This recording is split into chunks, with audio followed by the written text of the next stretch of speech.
Anuvaka 2, mantra number 7. That is, Namo Rudraya Tatavine Kshetranam Pataye Namaha. Our salutations to Rudra. Rudra is, we have earlier parsed the word Rudra as Rudam Samsara Dukkham Dravayati Iti. That means he is the one who will remove all the sorrows that are caused by samsara, that is constant becoming, birth, death, etc. Here, because of the context of the mantras that was previously there and that is following now, we have got to slightly modify our definition of this Rudra. Here, Rud means dukkha. So there is no change there. So this dukkha, not only he removes dukkha. What happens when you remove a particular dukkha? There is one unit of dukkha that we are going through now.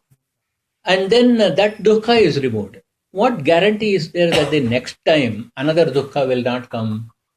And what guarantee is there that we have actually rooted out the very cause of dukkha itself, so that at once for all dukkha of all kinds, of all flavors will disappear right away. So here we have got to interpret in this mantra, Rudam Dukkham, not only that, Dukkha Hetum Cha Dravayati. Dukkha Hetu means, Hetu means reason, cause. The very fundamental cause of dukkha itself he will remove. How? Because he is Ishana Sarva Vidyanam, because he is Dakshinamurti, because he is the one who gives us Atmajnana.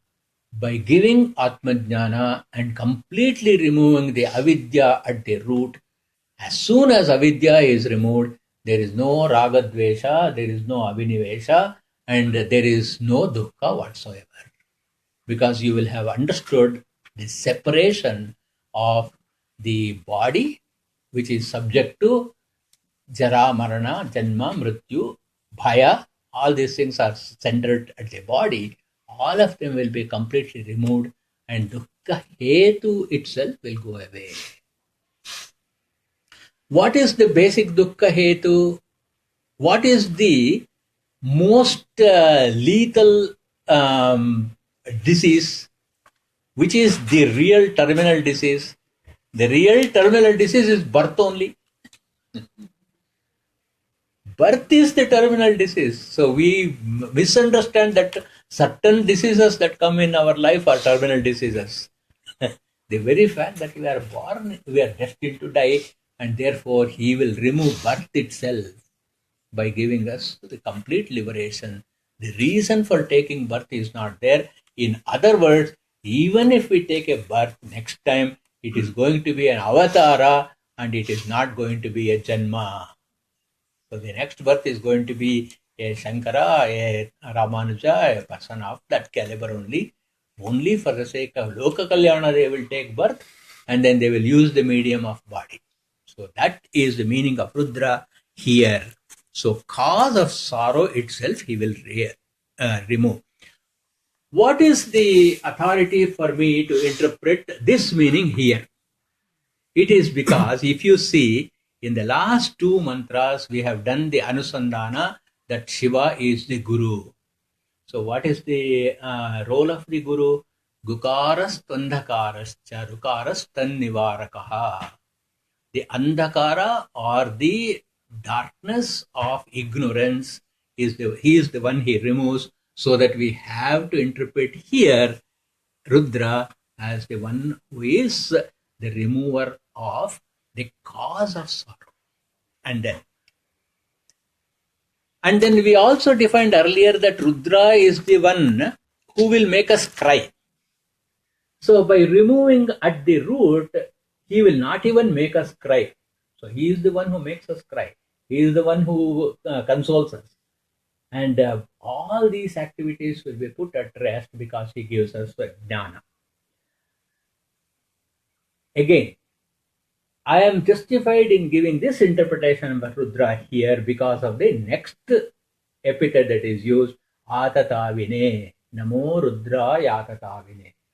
So what is the meaning of Atatavine? Atata means the arrow, a bow which has been stringed. So whenever you are not using the arrow, bow, then you have to unstring that. Otherwise it will lose its elasticity. So that is why when they put it away for the evening, when they are not using, even now, they are unstrung. But here it is strung. Why is he having this bow which is stringed? For the sake of avati, to rakshan. For avati means rakshati. Atata dhanusha avati rakshati iti atatavine. So one who protects with a bow and set with an arrow. With that he protects us. So what is the subtext here?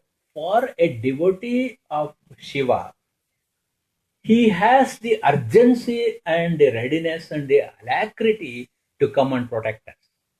We have got some dukkha, we have got problems, and then we have got avidya, we have got ajnana, and then we are waiting, and then he will say, okay, let me go find out where is my bow. In fact, we use a term called yuddha kale shastrabhyasa. when it is about to, war is there, you go and start finding out where is your weapon.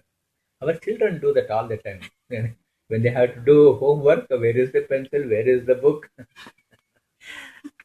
So here he is not like that, he is already ready. So you know the story of Gajendra Moksha. In Gajendra Moksha, how hearing the cries of Gajendra, right away Mahavishnu comes. That is Atatavine. And then the way in which actually Bhagavata gives us a very good, nice picture about Gajendra Moksha. When this Gajendra was shouting because the crocodile had caught his foot, he runs out without even his upper garment. See, he is staying there at home happily, and he will not even tell Lakshmi, I am going there, my bhakta is in trouble. Just gets up and runs. So that's the picture given in the Bhagavata as to how quickly Ishvara comes to protect us. I'm sure he did. That is how when he became Venkateshwara Padmavati.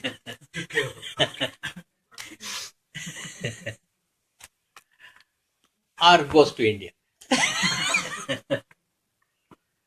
The Srimad Ramanuja had a very great disciple, a direct disciple called Puresha Acharya. I don't know if any of you have heard of him. He has written an extraordinary commentary on Ishavasya Upanishad. So he was the direct disciple of Ramanujacharya, and he comments on this Artha Trana, Artha Parayana. That means when a person, a devotee, is in trouble, how quickly he will come to protect. So he says there are 6 ways in which protection of the Lord takes place. See, this is an important note, because Ishvara's protection we expect in a particular way. He need not give the protection in the same manner as we are expecting. It is because I have this particular problem and I expect a palliative solution to that problem, isn't it? And I don't get the solution as I expect of him. And therefore, immediately I conclude there is no sheer Ishvara. There is no God. I know faith in him. So to remove that, to dispel that ignorance, Puresha Acharya, the great teacher, gives us, here is how, depending on the particular dukkha you are going through, how Ishvara comes to our help. Vatsalyat, Abhaya Pradana Samayat, Artarti Nirvapanat, Audaryat, Agha Shoshanat, Aganita Shreya Prapanat, Sevyaha Shripatireva Sarva Jagatam, Yete Yatas Sakshayaha, Prahladascha, Vibhishanascha, Karirat, Panchali, Ahalya, Dhruvaha. So he gives 6 precedents, 6 evidences of the way in which the protection takes place. Vatsalyat, by showing enormous of affection for the devotee. He may not do anything for the devotee. He may just show affection. Prahlada is the evidence. Abhaya pradana samaya, to give a protection by saying don't be afraid. Vibhishana, artarti nirvapanat, immediately coming to the rescue in a terrible situation, that is Gajendra. Audaryat, by being extremely generous when Draupadi was being disrobed. Agashoshanat, Ahalyodhara. Agha means Papa, Shoshana means remove. Ahalyodhara. Then Aganita Shreya Prapanat, by giving an incomparable amount of fame, and that was Dhruva. So these are the 6 ways in which Rudra will be to our rescue to remove our dukkha and root out the dukkha at all. Then Kshetranam Pataye Namaha, that means again refer to Bhagavad Gita.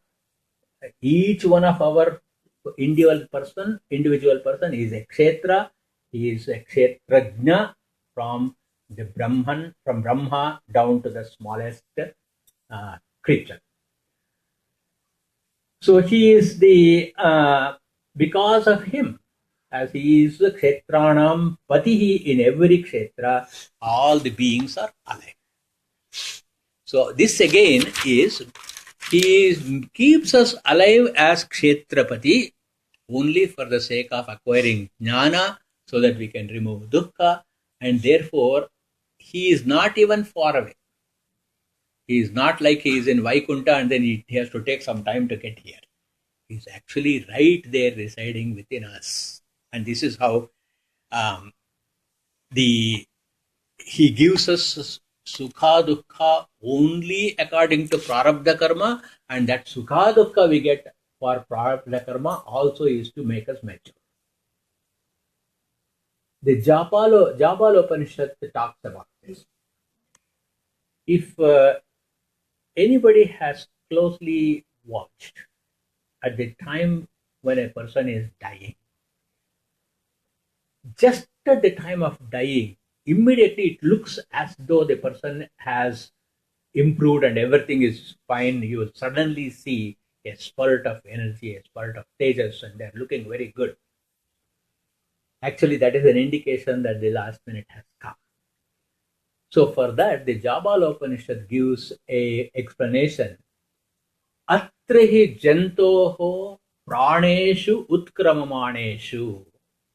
When at the time the particular jiva is going to leave the body, Rudraha Sarakam Brahma Vyachaste. He being within ourselves, in the ears of the dying person, he gives Ramanama. He whispers Ramanama in the ears of the person who is dying. And that is why you will see that immediately there is a spark of joy, spark of life in that jiva which is going. And then what happens? By listening to that Ramanama which is chanted by Rudra himself, Yena asau amriti bhutva mokshi bhavati.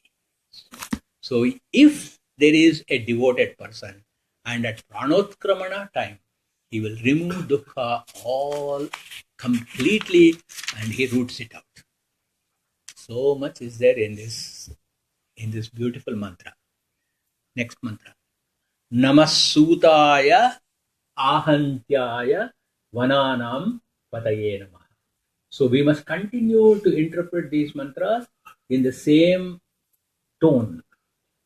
So the Paramatma Swarupa we salute, Namaha. Who is this Suta? Suta means the charioteer. That is one who actually drives the chariot. Which chariot he is actually driving here? The Jagadyantra Sarathi.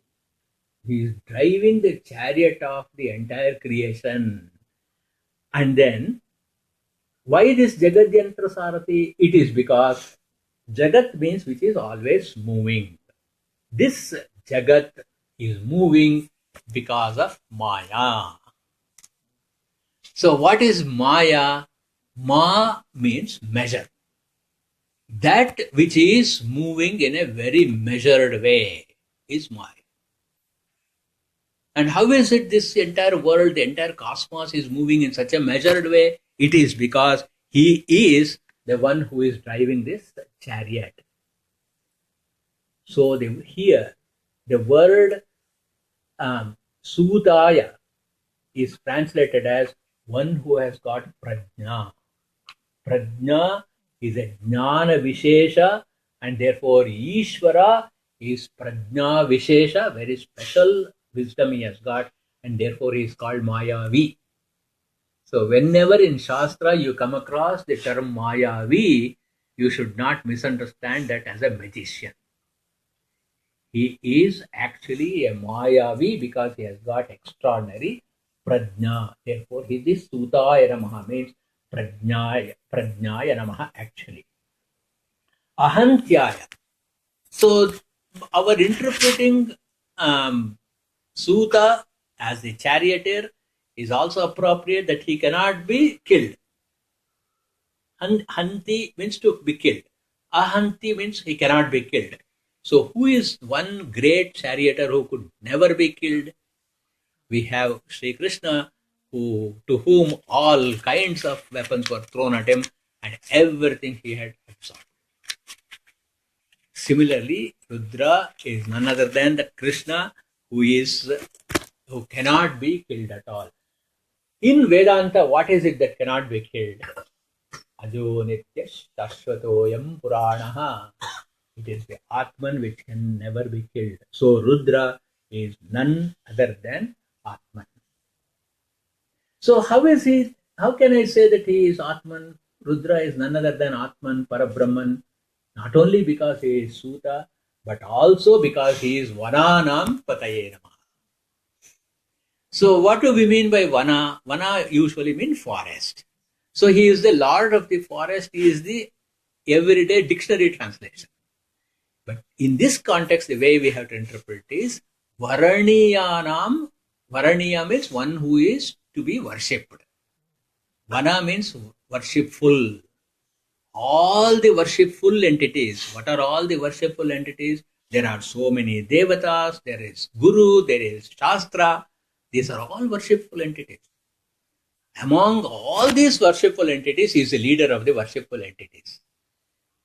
What is the highest worshipful entity? It is none other than Parabrahman. What is my authority to interpret this way? Kenopanishad at the end says, Tadvanamityupasita. How should we approach Brahman? That is most worshipful iti. So most worshipful means Vana. So here Vananam Pataye Namaha does not mean the Lord of the forests. Another reason is in the next mantra he is going to say Vrikshanam Pataye Namaha. And therefore we have to interpret here differently to mean it is the Lord of all that is worshipful. And hence it is Parabrahman. We'll continue next.